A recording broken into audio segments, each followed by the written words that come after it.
በስመ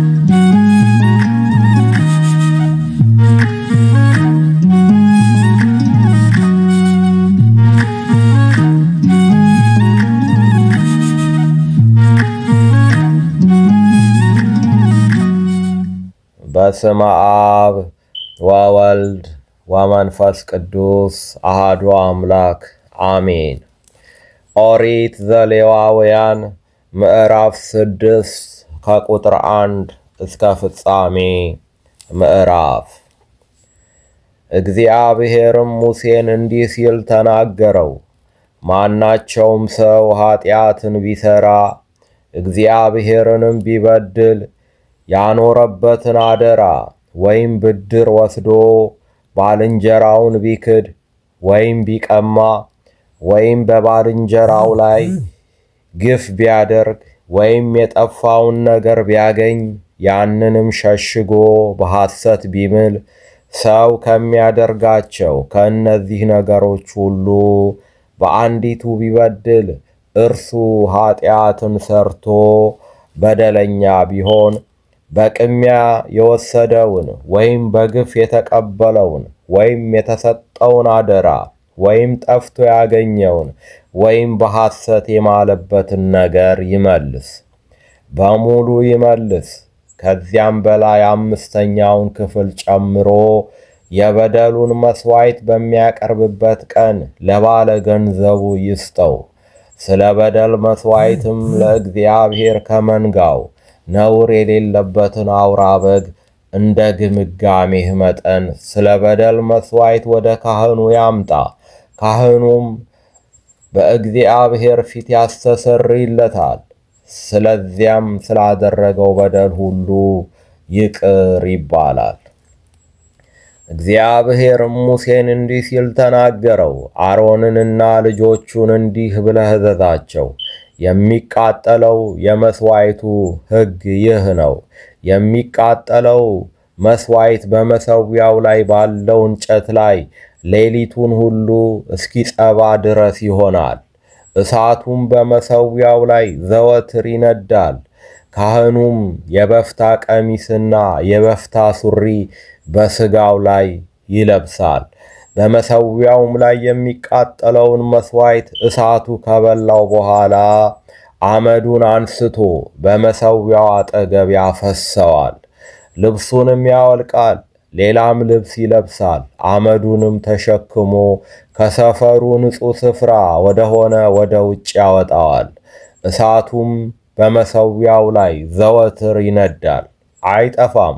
ካህኑም ማለዳ ማለዳ እንጨት ያቃጥልበታል።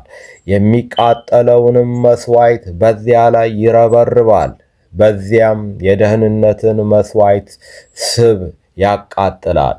ዘወትር በመሠዊያው ላይ እሳት ይነዳል፣ አይጠፋም። የእህሉም ቁርባን ሕግ ይህ ነው። የአሮን ልጆች በእግዚአብሔር ፊት በመሠዊያው ፊት ያቀርቡታል።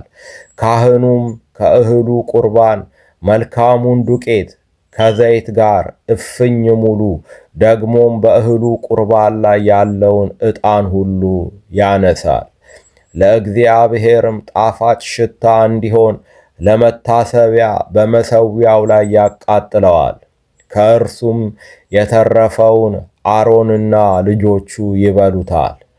ቂጣ ሆኖ በተቀደሰ ስፍራ ይበላል። በመገናኛው ድንኳን ዙሪያ ባለው አደባባይ ይበሉታል። በእርሾ ቦክቶ አይጋገርም። እርሱን ከእሳቱ ቁርባኔ ለእነርሱ ዕድል ፈንታ እንዲሆን ሰጠው። እርሱም እንደ ኃጢአትና እንደ በደል መሥዋዕት ቅዱሰ ቅዱሳን ነው። ለእግዚአብሔር ከቀረበ ከእሳት ቁርባን ለዘላለም ለልጅ ልጃችሁ ዕድል ፈንታቸው እንዲሆን ከአሮን ልጆች ወንዶቹ ሁሉ ይበሉታል። የሚነካቸው ሁሉ ቅዱስ ይሆናል። እግዚአብሔርም ሙሴን እንዲህ ሲል ተናገረው። በተቀቡበት ቀን የኢፍ መስፈሪያ 10ኛ ክፍል መልካሙን ዱቄት እኩሌታውን በጠዋት እኩሌታውንም በማታ ለዘወትር የእህል ቁርባን አድርገው ለእግዚአብሔር የሚያቀርቡት የአሮንና የልጆቹ ቁርባን ይህ ነው። ከዘይት ጋር በምጣድ ላይ ይደረጋል። ሲለወስ ታገባዋለህ። ለእግዚአብሔር ጣፋጭ ሽታ እንዲሆን የእህሉን ቁርባን ቆራርሰህ ታቀርበዋለህ። ከልጆቹም በአባቱ ፈንታ የተቀባው ካህን ያቀርበዋል። ለዘላለም ሥርዓት እንዲሆን ፈጽሞ ለእግዚአብሔር ይቃጠላል። ካህኑም የሚያቀርበው የእህል ቁርባን ሁሉ ፈጽሞ ይቃጠላል፣ ከእርሱም አንዳች አይበላም። እግዚአብሔርም ሙሴን እንዲህ ሲል ተናገረው። አሮንና ልጆቹን እንዲህ ብለህ ተናገራቸው፣ የኃጢአት መሥዋዕት ሕግ ይህ ነው። የሚቃጠል መሥዋዕት በሚታረድበት ስፍራ የኃጢአቱ መሥዋዕት በእግዚአብሔር ፊት ይታረዳል። እርሱ ቅዱሰ ቅዱሳን ነው። ለኃጢአት የሚሰዋው ካህን ይበላዋል። በመገናኛው ድንኳን ዙሪያ ባለው አደባባይ በተቀደሰ ስፍራ ይበላል። ሥጋውን የሚነካ ሁሉ ቅዱስ ይሆናል። ማናቸው ልብስ ደም ቢረጭበት የተረጨበትን በተቀደሰ ስፍራ ታጥበዋለህ። የሚቀቀልበትንም ሸክላ ይሰበራል። በናስም ዕቃ ቢቀቀል ይፈገፈጋል፣ በውሃም ይለቀለቃል። ከካህናት ወገን የሆነ ወንድ ሁሉ ከእርሱ ይበላል።